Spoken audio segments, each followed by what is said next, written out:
میں آج آپ کو بتا رہا ہوں کہ ایران کے اندر جو نیٹ ورک تھا موساد کا، وہ اس کو پکڑنے میں پاکستان کا کیا رول ہے، کتنے لوگ پاکستان نے پکڑے ہیں، اور یہ جو بی ایل اے ہے یہ موساد کا حصہ تھی، اس نے کیا کیا کارروائیاں کی، اور چابہار پورٹ جو ایران کی ہے اس کو اڑانے کا جو منصوبہ تھا وہ کیسے پکڑا گیا، اس میں کون لوگ تھے، اور پھر یہ کہ پورے مڈل ایسٹ میں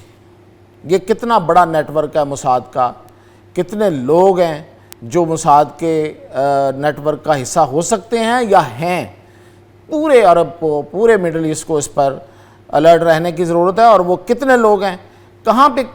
لوگ موجود ہیں، اور کس طریقے سے یہ موساد کا نیٹ ورک بنا تھا۔ یہ ساری تفصیلات کے ساتھ میں ہوں میاں طاہر،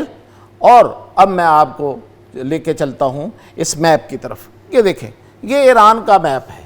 اور یہ اس کے ارد گرد سعودی عربیہ، عراق ہے، ٹرکی ہے، یہ ترکمانستان ہے، پاکستان ہے، افغانستان ہے،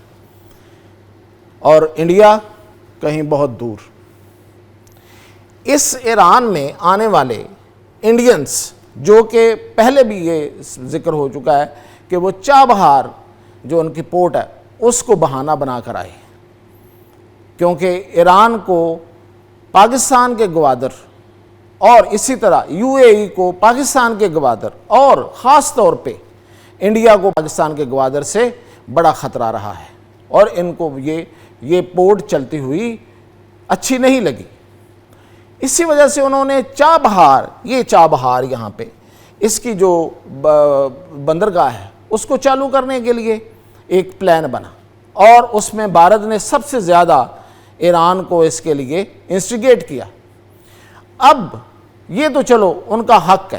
کہ ایران اپنی بندرگاہ کو چلائے، ہر ملک کے اپنے مفادات ہیں، لیکن اس کے پیچھے جو چھپا ہوا منصوبہ تھا بھارت کا، اس میں یہ شامل تھا کہ وہ لوگ جو نیوی کے لوگ ہیں اور بیسیکلی وہ موساد کے ایجنٹ ہیں، وہ یہاں آئے اور انہوں نے آ کے چابہار کے بہانے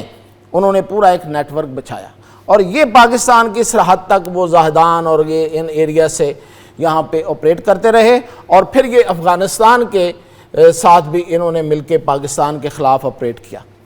اور یہاں سے کلبوشن پکڑا گیا۔ سب سے بڑی اس کی گلیرنگ ایگزامپل ہے جو آج بھی پاکستان کے پاس ہے، اور وہ نیوی کا سینئر ترین افسر ہے، اور وہ تاجر کے روپ پہ یہاں رہا تھا۔ اچھا، اب یہ جو جتنے بھی اس کا جو نیٹ ورک تھا یہاں پہ،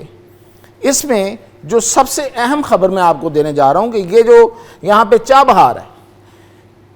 ایران کے اندر، ابھی جب اسرائیل نے اپنی کارروائیوں کا آغاز کیا ہے تو اس نے سب سے زیادہ اپنے موساد کے اسی نیٹ ورک کا استعمال کیا ہے، جس میں راک ایجنٹ تھے، جس میں انڈین تھے، جس میں افغان تھے،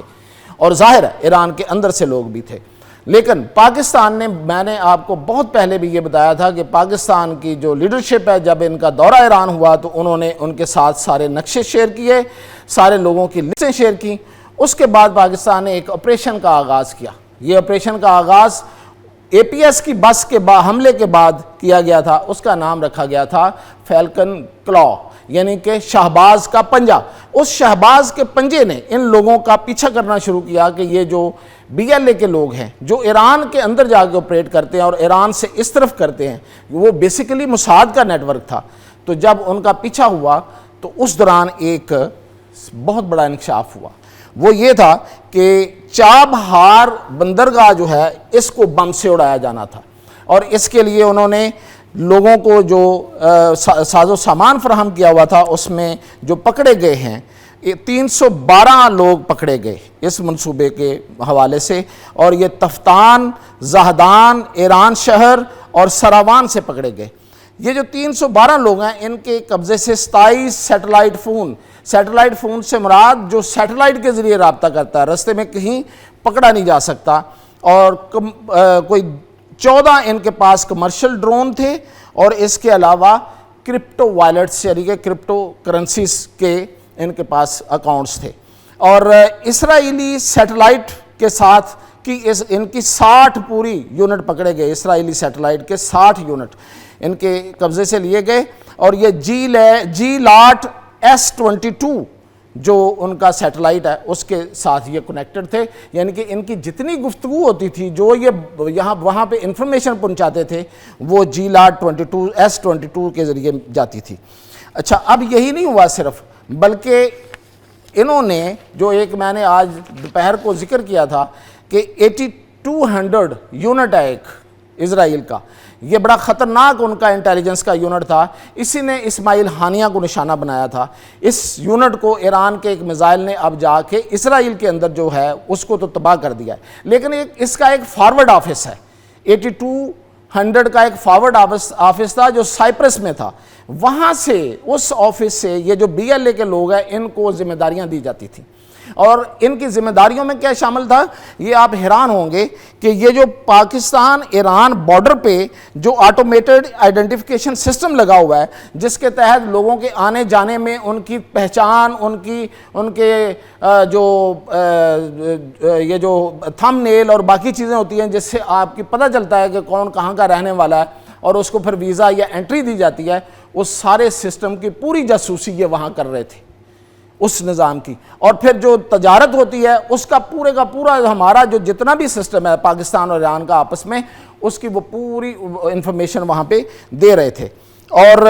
یہ کس طریقے سے دے رہے تھے، کون کون سی چیزیں ان میں شامل تھیں، ان میں تھا بلو برڈ نامی ایک ڈرون تھا، اور تھورایا XT Pro، یعنی کہ یہ چیزیں ایگزیکٹلی وہ بتا رہا ہوں جو ان سے پکڑی گئی ہیں۔ اور پھر یہ کہ اس پروجیکٹ کا نام تھا گڈن ایشا، اور یہ گڈن ایشا جو ہے یہ سائپرس سے اسرائیل کی ایجنسی موساد نے وہاں سے بیٹھ کے یہ بلوچستان کا پورا بارڈر جو ہے، بلوچستان اور ایران کا پورا بارڈر یہ مانیٹر کر رہے تھے، اور یہ مانیٹرنگ کرتے تھے، حساس تنصیبات کی نگرانی کرواتے تھے، نقل و حرکت، جتنے لوگ آئے، کتنے گئے، کون سے لوگ آئے، کون سے گئے، یہ ساری چیزیں، اور اس کے علاوہ یہ سوشل میڈیا پروپیگنڈا بھی کرواتے تھے۔ تو یہ پورا ایک نیٹ ورک پاکستان نے ان کے ساتھ مل کے BLA کے پکڑے ہیں، اور ایران کے اندر جو کاروائیاں ہو رہی ہیں اس میں اب تک سینکڑوں افغان باشندے بھی پکڑے جا چکے ہیں، اور سینکڑوں انڈین باشندے پکڑے جا چکے ہیں جو موساد کا حصہ تھے۔ انہی لوگوں نے اس پورے ایران کے اندر انہوں نے تباہی مچائی ہے، اور ایک ایک بندے کو، ایک ایک اہم شخصیت کو انہوں نے نشانہ بنایا، اور اس کی جاسوسی کر کے اس کو آج بھی کچھ 7 سے 8 لوگ، ایک سائنسدان سمیت اور ان پاسداران انقلاب کے اہم لوگوں سمیت جو ہیں وہ قتل کرائے گئے ہیں۔ تو یہ تھا سسٹم سارا۔ اب میں آپ کو بتاتا ہوں کہ یہ جو سسٹم ہے یہ پورے مڈل ایسٹ میں کہاں کہاں ہے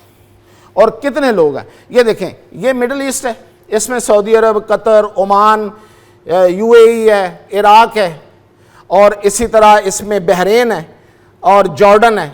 یہ جتنے ملک ہیں ان میں کہاں کتنے انڈین رہتے ہیں۔ یہ سارے انڈین تو خطرے کا باعث نہیں ہو سکتے، لیکن ایک جو ایران والوں نے بتائی ہے بات، وہ یہ ہے کہ ایران کے اندر انڈین کا جو را کا نیٹ ورک وہ کیسے بنا۔ انہوں نے بتایا کہ یہ ٹرک ڈرائیوروں کی صورت میں آئے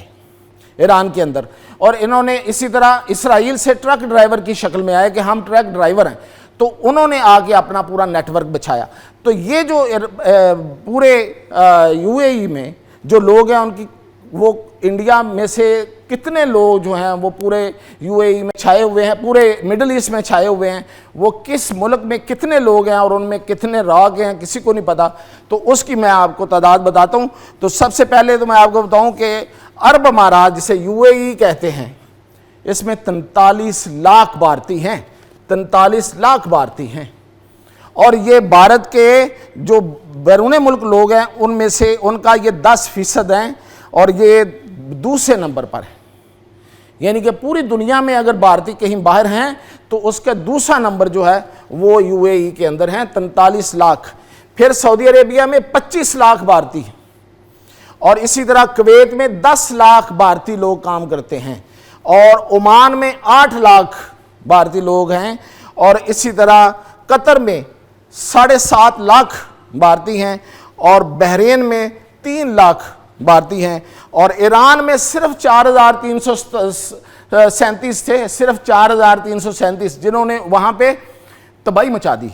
تو اب آپ اندازہ کریں کہ اگر 4,337 لوگوں نے اتنی تباہی مچائی ہے. تو یہ جو اوپر تعداد میں آپ کو بتا رہا ہوں 3, 7.5, 8, 10 لاکھ, 25 لاکھ اور 43 لاکھ, ان میں سے کتنے را کے ایجنٹ ہوں گے اور کتنے وہ موساد کے ساتھ مل کے کام کر رہے ہوں گے, کیونکہ یہ ایسے ہوا کی باتیں نہیں ہیں. قطر میں آپ کو پتا ہے کہ پچھلے ہی سال, اسی سال بلکہ 8 بھارتی باشندوں کو سزائے موت دی گئی تھی اس لیے کہ وہ اسرائیل کے لیے جاسوسی کر رہے تھے. تو اس لیے ہمیں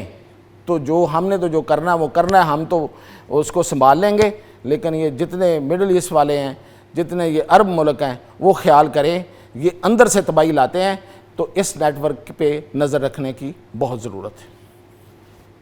اجازت دیجیے.